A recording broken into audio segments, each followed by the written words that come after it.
హృదయపూర్వకంగా నిజము పలుకువాడి, హృదయాలను పరిశోధన చేసి దేవుడు, అంతరంగములు పరిశీలన చేసి దేవుడు, హృదయ ఆలోచనలు ఎరిగిన దేవుడు ప్రియులారా.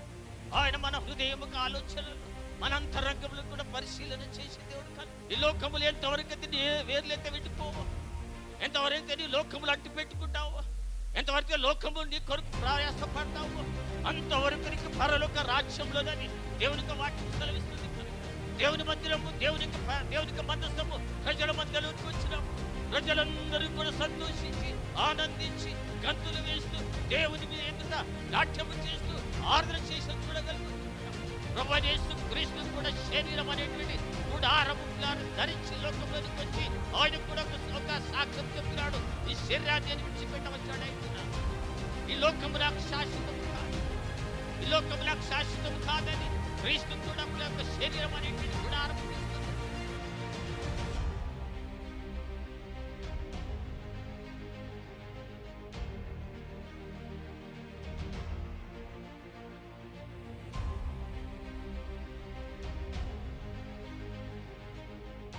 ప్రభును రక్షకుడైన యేసుక్రీస్తు నామములో వచ్చిన మీ అందరికీ కూడా నా హృదయపూర్వక వందనాలు చెల్లిస్తూ, దేవుడు మనల్ని జ్ఞాపకం చేసుకొని ఈ యొక్క 3 నెలలు కూడా తన బలమైనటువంటి హస్తం క్రింద కాచి కాపాడి ఆఖరి వారంలోనికి దేవుడు మనల్ని నడిపించాడు. ఈ యొక్క 3వ నెల ఆఖరి వారంలోనికి దేవుడు మనల్ని నడిపించాడు కనుక కృతజ్ఞత భావంతో దేవుని స్తుతించి వారమైంటున్నాం. దేవుని కను దృష్టి, దేవుని యొక్క కాపుదల మన మీద లేనట్లయితే మనం ఈ లోకంలో జీవించలేమని తెలుసుకోగలుగుతుంటున్నాము. కనుక ఉదయకాలం చదివినటువంటి కీర్తన గ్రంథంలో ప్రియులారా, ఒక ప్రశ్న భక్తుడు దావీదు మహారాజు ఒక ప్రశ్న వేస్తుంటున్నాడు. ఏమని మొదటి వచనం చూస్తే, యెహోవా నీ గుడారములో అతిథిగా ఉండదగిన వాడెవడు? నీ గుడారములో అతిథిగా ఉండదగిన వాడెవడు? నీ పరిశుద్ధ పర్వతము మీద, నీ పరిశుద్ధ పర్వతము మీద నివసింపదగిన వాడెవడు? నివసింపదగిన వాడని కీర్తనకారునికి ప్రశ్నలు వచ్చిట్టున్నవి. దేవా, నీ గుడారములో అతిథిగా నుండదగిన వాడెవడు? నీ పరిశుద్ధమైనటువంటి పర్వతం మీద నివసింపదగిన వాడెవడు అనేటువంటి ఆలోచన ప్రశ్న అతనికి వచ్చినట్టు చూడగలుగుతాడు. ఇందుకొరకు వచ్చింది ప్రశ్న అనగా, కీర్తనకారునికి ప్రశ్న ఎందుకు వచ్చిందనగా 14వ కీర్తన ఉంటున్నది. 14వ కీర్తన జ్ఞాపకం చేసుకున్నట్లయితే, దాని మీద ఉన్న కీర్తన జ్ఞాపకం చేసుకున్నట్లయితే అక్కడ మనిషి యొక్క పతన అవస్థను మనం చూడగలుగుతుంటున్నాం. పతనమైపోయినటువంటి వ్యక్తిని మనం అక్కడ చూడగలుగుతుంటున్నాం. ఆ 14వ కీర్తన మనం చూసినట్లయితే దేవుడు లేనటువంటి ప్రజలు ఆ జనాంగములు ఉన్నట్టు చూడగలుగుతుంటున్నాం. దేవుడు లేడని బుద్ధిహీనుడు తన హృదయంలో అనుకొని ప్రవర్తించినటువంటి ఆ యొక్క సన్నివేశమును కీర్తనకారుడు జ్ఞాపకం చేసుకుంటున్నాడు. దేవుడు లేడు అనేటువంటి విధముగా ప్రవర్తించి ఆ ప్రవర్తన జీవితమును, వారి జీవిత విధానమును చూసి కీర్తనకారుడికి ఒక డౌట్ వచ్చిట్టున్నది. అదే 14వ కీర్తన, దేవుడు లేడని బుద్ధిహీనులు తమ హృదయములు అనుకుంటారని ప్రియులారా కీర్తనకారునికి ఒక ఆలోచన వచ్చిట్టున్నది. అదే 14వ కీర్తన 3వ వచనము చూస్తే, వారందరూ కూడా దారి తొలగి బొత్తిగా దేవునికి దూరమైపోయినటువంటి ప్రజలను మనము చూస్తుంటున్నాం. బుద్ధిహీనుడు ఎవడనగా దేవునికి దూరమైపోయిన వాడంటున్నాడు, దేవునితో సహవాసాన్ని కోల్పోయిన వాడంటున్నాడు, ప్రార్థనకు దూరమైపోయిన వాడంటున్నాడు, దేవుని మందిరమునకు దూరమైపోయిన వాడంటున్నాడు, పరిశుద్ధులతో సహవాసములకు దూరమైపోయిన వాడిని మనం చూడగలుగుతుంటున్నాము. కనుక వాడని చూసినట్లయితే ప్రియులారా, వారందరూ కూడా దారి తొలగి బొత్తిగా చెడిపోయినటువంటి ప్రజలు చూస్తున్నాడు. కనుక చెడిపోయినటువంటి ప్రజలు, దేవునికి దూరమైపోయినటువంటి ప్రజలను చూస్తుంటున్నాడు. తర్వాత ప్రియులారా ఇంకేమంటున్నాడంటే, వారు అది కాదు 14వ వచనము 14వ కీర్తన, వారందరూ కూడా వారు చెడిపోయిన వారు అసహ్య కార్యములు చేయుదురు.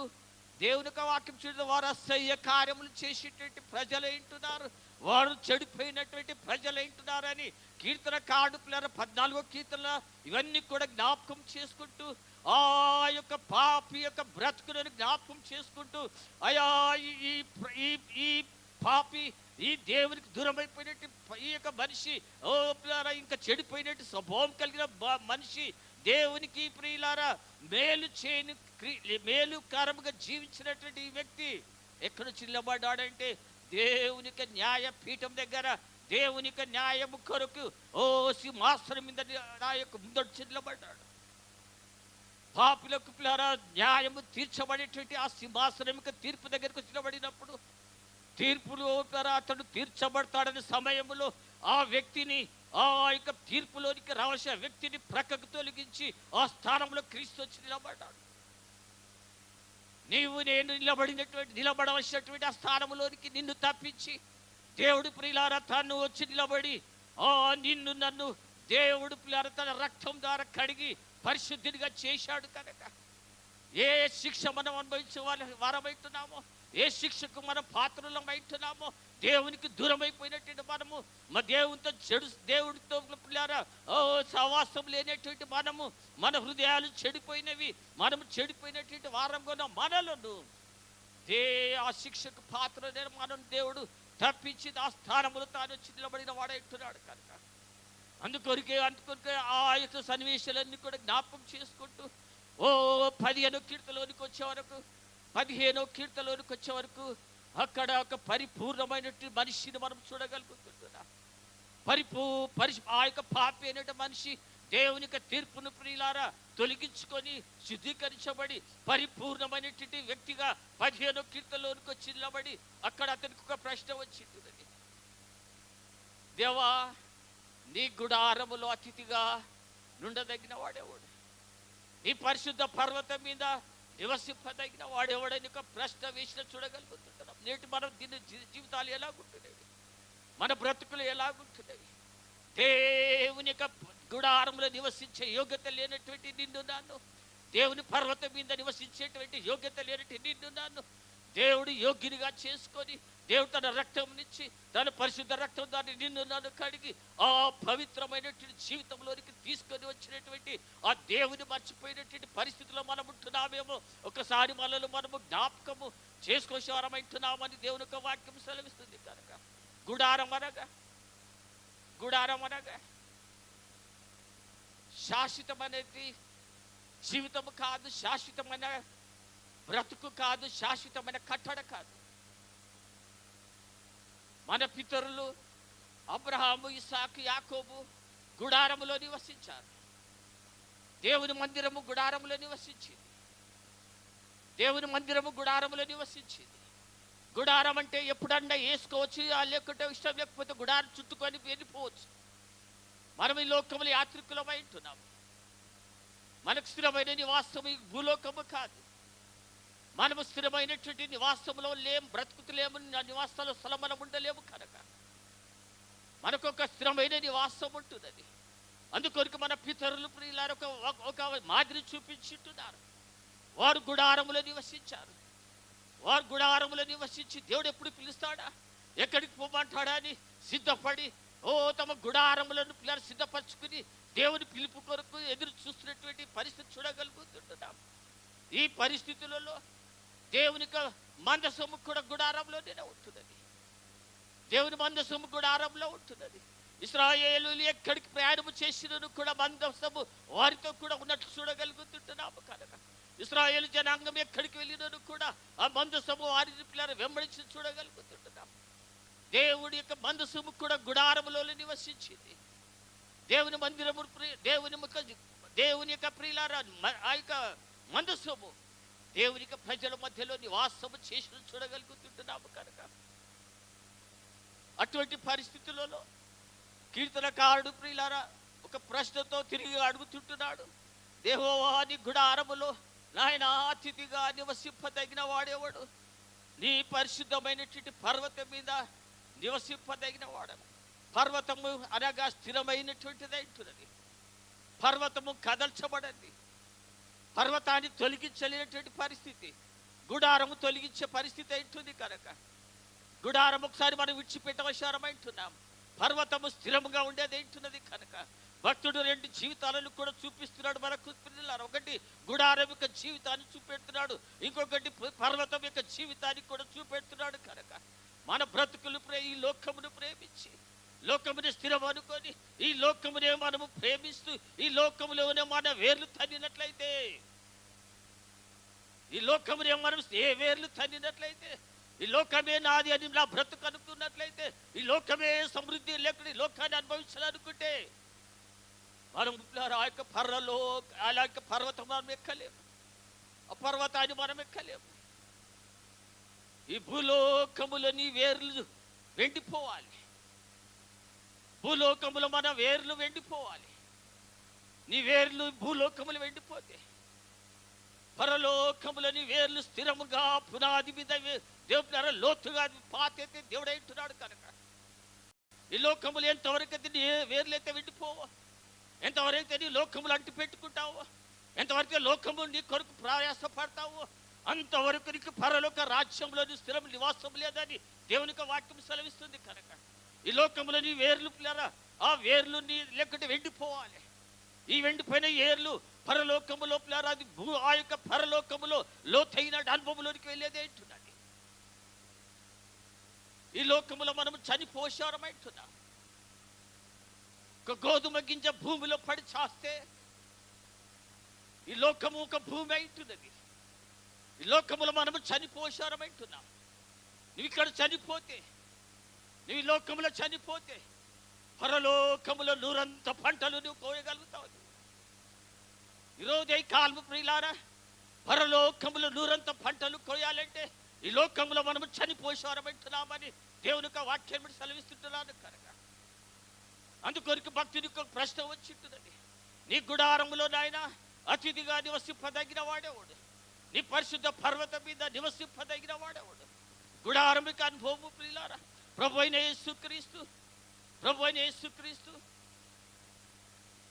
దావీదు మహారాజు మందసాన్ని తీసుకొని వచ్చి యెరూషలేములో ప్రియులారా ఒబేదేదు అనేటువంటి ఆ వ్యక్తి ఇంటి నుండి మందసాన్ని తీసుకొని వచ్చి యెరూషలేములో ఉంచాలని అతడు ప్రయత్నం చేసినప్పుడు ఆ మందసాన్ని ఆ యొక్క ఒబేదేదు ఇంటిలో నుండి మా యెరూషలేము యొక్క గుడారములోనికి తీసుకొని వచ్చేటప్పుడు ఎక్కడ ఏమని జరిగింటున్నది?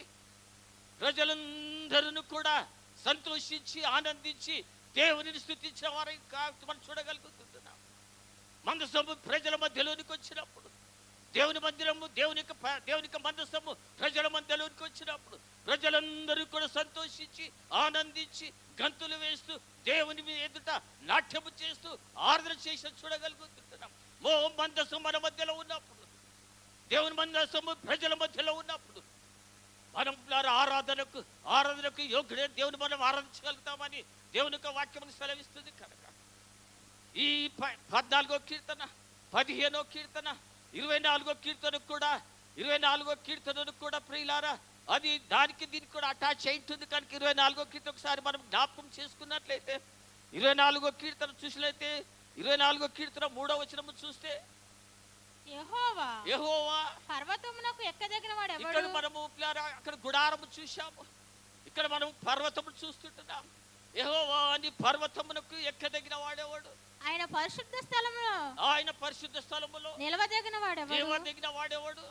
వ్యర్థమైన దాని యందు ఒక ప్రశ్న ప్రియులారా ఇక్కడ కూడా కీర్తనకారికి ప్రశ్న వచ్చింది. ఇది కూడా దావీదు మహారాజే అంటున్నాడు, యెహోవా అని పర్వతం మీద ఎక్కదగిన వాడేవాడు, ఆయన అని పరిశుద్ధ స్థలములో నివసింపదగిన వాడేవాడని ఒక ప్రశ్న తిరిగతడు వేసి చూడగలుగుతుంటున్నాము కనుక దేవునికి మందసము ఇశ్రాయేలు జనాంగములోనికి వచ్చినప్పుడు ప్రజలు ఏం చేశారంటే నాట్య గానములు చేస్తూ దేవుని స్తుతించారు కనుక తర్వాత ప్రియులారా అదే 24వ కీర్తన 7వ వచనం నుంచి కిందికి చదివితే గుమ్మములారా మీ తలలు పైకెత్తుకొనుడి. ఆ మందసం ఇశ్రాయేలు జనాంగం మధ్యలోనికి వచ్చినప్పుడు క్రీస్తుకు సాదృశ్యమైనటువంటి దేవునికి సాదృశ్యమైనటువంటి మందసము దేవుని ప్రజల దగ్గరికి వచ్చినప్పుడు అక్కడ సంభవించినట్టే గుమ్మములారా మీ తలలు పైకెత్తుకొనుడి. మహిమగల రాజు మహిమగల రాజు మీ ప్రవేశించినట్లు మధ్యలోనికి ప్రవేశిస్తున్నాడు. మందసము ప్రవేశిస్తుంటున్నది.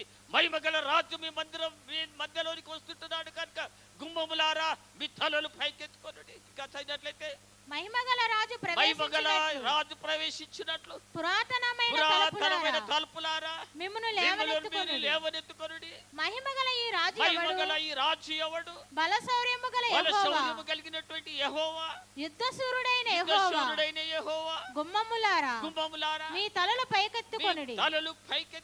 పురాతనమైన తలుపులారా మహిమగల రాజు ప్రవేశించినట్లు మిమ్మును లేవనెత్తుకొనుడి. మీరు లేవనెత్తుకొనుడి.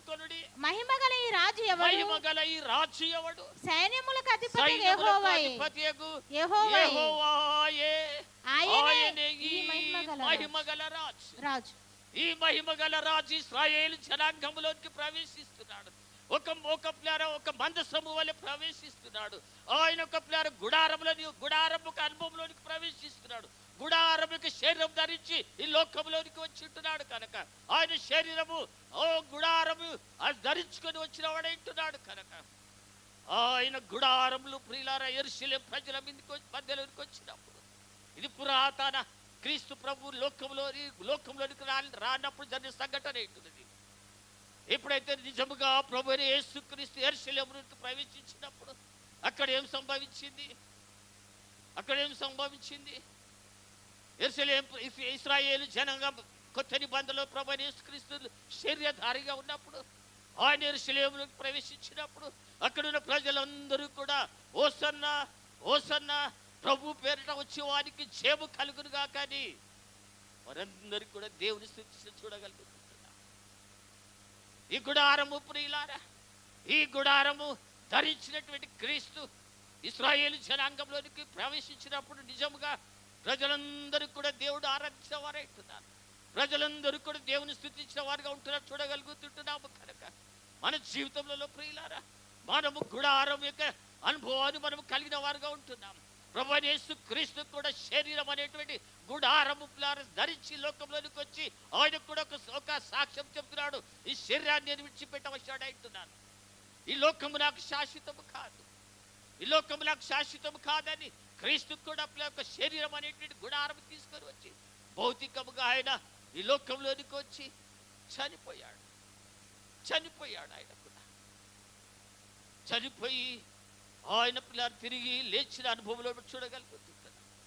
మనము కూడా ఈ శరీర అనుభవంలో ప్రియులారా మనం ఈ లోకంలో మనము శాశ్వతము కాదు కనుక శాశ్వతమైనటువంటి పర్వతం యొక్క అనుభవంలోనికి మనము వెళ్ళవలసివారమైతున్నామని దేవుని యొక్క వాక్యం సెలవిస్తున్నాను కనుక అందుకొరికి ఆ గుడారములు నివసించాలంటే ఆ పర్వతం మీద నివసింపాలంటే ఇప్పుడు 15వ కీర్తన 2వ వచనం చూస్తే యథార్థమైన ప్రవర్తన కలిగి నీవు ఆ యొక్క గుడారములో కానీ పరిశుద్ధమైన పర్వతములో కూడా నీవు నివాసములు ఎక్కడ ఆయనతో ఉండాలంటే యథార్థమైన ప్రవర్తన కలిగి నీతిని అనుసరించుచు హృదయం అనేటువంటి పూర్వకముగా నిజము పలుకువాడు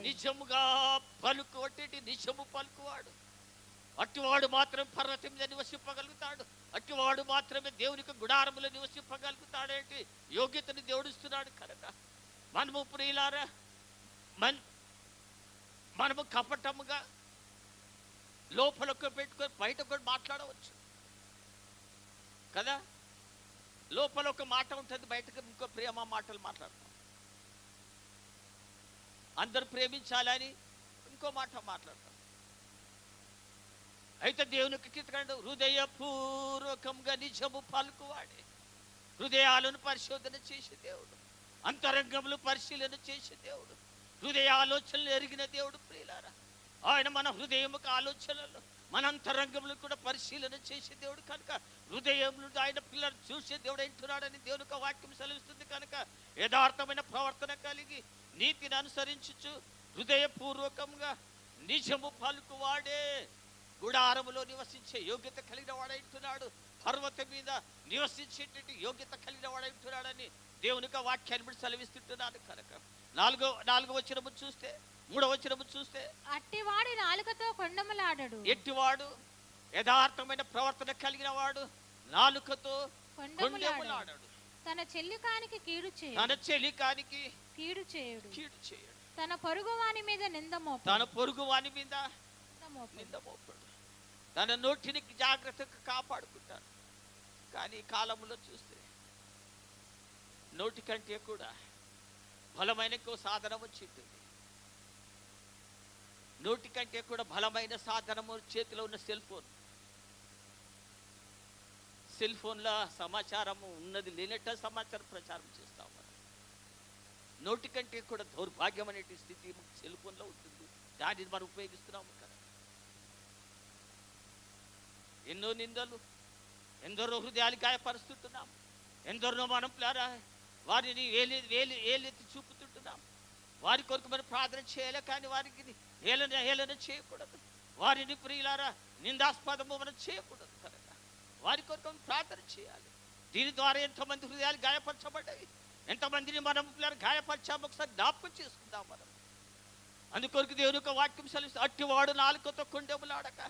చూడండి ప్రియులారా, యాకోబు పత్రిక 3వ అధ్యాయం 2వ వచనం చూస్తే ఇలాగుంటున్నది. యాకోబు పత్రిక 2 నిమిషాలు చెప్పిన కూర్చుంటాను. యాకోబు పత్రిక 3వ అధ్యాయం 2వ వచనం చూస్తే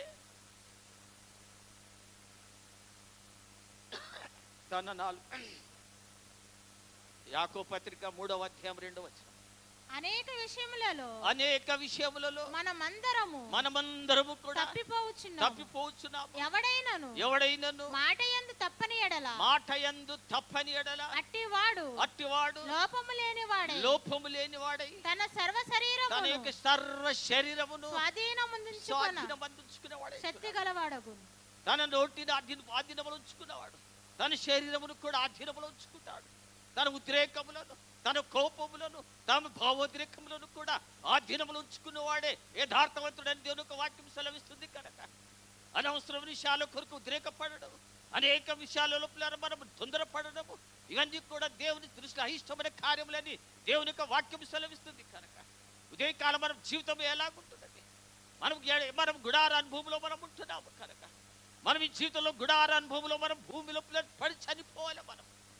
నువ్వు ఇక్కడ చనిపోతే అక్కడ నీ పరలోకంలో నూరంతల పంట కోస్తావు కనుక శరీర స్వభావములన్నీ కూడా చనిపోవాలి. శరీర స్వభావములన్నీ కూడా పాతి పెట్టబడాలి.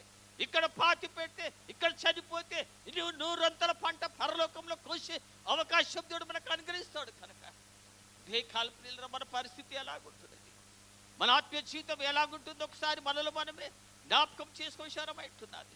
చూడండి 4వ వచనం చూస్తే 15:4, అతని దృష్టికి నీచుడు అసహ్యుడు, అతడి దృష్టికి నీచుడు అసహ్యుడు, అతడు యెహోవా యందు భయభక్తులు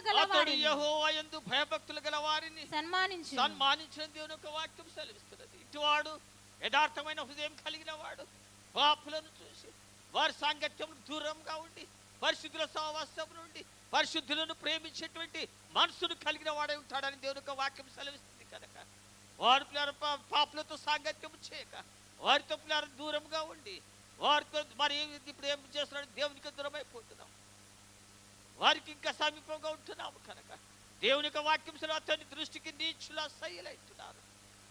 మన జీవితంలో కూడా ప్రియులారా మనము దేవుని యందు భయము భక్తి కలిగినటువంటి బిడ్డలతో సహవాసము చేస్తూ నీతి భక్తి యథార్థత జీవితాన్ని మనము జీవించేవారుగా ఉండాలని దేవుని యొక్క పిల్లల కీర్తన కాడు మనలను హెచ్చరించేవాడై ఉంటున్నాడు కనుక నేను దేవునికి వందనాలు చెల్లిస్తుంటున్నాను.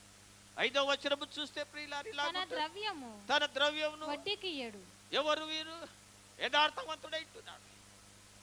ఇతడు యథార్థవంతుడైంటున్నాడు కనుక అతని యొక్క ద్రవ్యాన్ని వడ్డీకి ఇవ్వడు, నిరపరాధిని చేర్పుటకై లంచము పుచ్చుకొనడం దేవుని యొక్క వాక్యం సెలవిస్తున్నది. అనగా ఇవన్నీ కూడా పాపపు స్వభావం చూపిస్తున్నవి కనుక, పాప జీవితాన్ని చూపిస్తున్నవి కనుక ఇటువంటివన్నీ కూడా నీతిమంతునికి తగవు, పరిశుద్ధులకు తగవు, దేవుని బిడ్డలకు తగవని దేవుని యొక్క వాక్యం సెలవిస్తుంది కనుక అందుకొరకు తన ద్రవ్యమును ఎవరనగా యథార్థవంతుడు, దేవుని సన్నిధిలో నిలబడేవాడు, దేవుని యొక్క పర్వతం మీద ఎక్కాలనే అనుభవం కలిగిన వాడు, గుడారములో నివసించేటువంటి యోగ్యత కలిగిన వాడు, తన యొక్క ద్రవ్యాన్ని వడ్డీకియడు, నిరపరాధిని చేటుటకే లంచం పుచ్చుకున్నవాడు, ఈ ప్రకారము చేయవాడు ఎన్నడూ ఎన్నడు కదల్చబడాడు అతడు పర్వతం వలె ఉంటాడు. గుడారము ఒకసారి మనం విడిచిపెడతాం. మనం ఈ లోకం మనకు శాశ్వతము చనిపోతామా, ఎక్కడికి వెళ్ళిపోతాం? కథలని నిత్యము నిలిచేటువంటి సియోను పర్వతం మనకి మనం పెట్టున్నాం.